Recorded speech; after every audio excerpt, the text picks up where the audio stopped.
Hi hello ನಮಸ್ಕಾರ ಪ್ರಿಯ ವೀಕ್ಷಕರೇ, KCC ಟಾಕ್ಸ್ಗೆ ಸ್ವಾಗತ. ನಾವು ಇಂದು ದಿ ಡೆವಿಲ್ ಸಿನಿಮಾ 2 ವಾರಗಳ ಓಟವನ್ನು ಪೂರ್ಣಗೊಳಿಸಿ ಇದೀಗ 3ನೇ ವಾರಕ್ಕೆ ಕಾಲಿಟ್ಟಿದೆ. ಹಾಗೆ ಸಿನಿಮಾ ಅತ್ಯದ್ಭುತವಾಗಿ ಮೂಡಿಬಂದಿತ್ತು. ಹಾಗೆ ಈ ಸಿನಿಮಾ 15ನೇ ದಿನ ಎಷ್ಟು ಕಲೆಕ್ಷನ್ ಕಂಡಿದೆ ಎಂಬುದರ ಬಗ್ಗೆ ತಿಳಿಯೋಣ.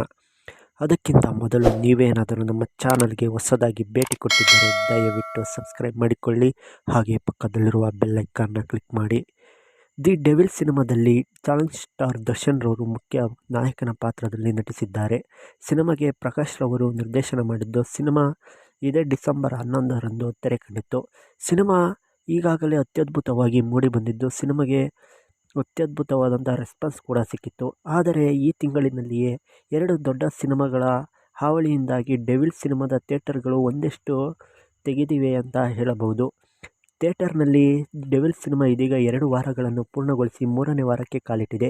15ನೇ ದಿನ ಸಿನಿಮಾ ಬರೋಬ್ಬರಿ 25 ಲಕ್ಷದಿಂದ 30 ಲಕ್ಷದವರೆಗೂ ಕಲೆಕ್ಷನ್ ಕಂಡಿದೆ ಎಂದು ಅಂದಾಜಿಸಲಾಗಿದೆ. ಹಾಗೆ ಸಿನಿಮಾ 52,75,00,000 ರೂಪಾಯಿಗಳು ಕಲೆಕ್ಷನ್ ಕಂಡಿದೆ ಎಂದು ಅಂದಾಜಿಸಲಾಗಿದೆ. ಹಾಗೆ ಸಿನಿಮಾವನ್ನು ನೋಡಿದವರು ಸಿನಿಮಾ ಹೇಗಿತ್ತು ಎಂದು ಕಮೆಂಟ್ ಮಾಡಿ ತಿಳಿಸಿ. ಹಾಗೆ ಡೆವಿಲ್ ಸಿನಿಮಾ ಲೈಫ್ ಟೈಮ್ ಎಷ್ಟು ಕಲೆಕ್ಷನ್ ಮಾಡಬಹುದು ಎಂಬುದರ ಬಗ್ಗೆ ಕಮೆಂಟ್ ಮಾಡಿ.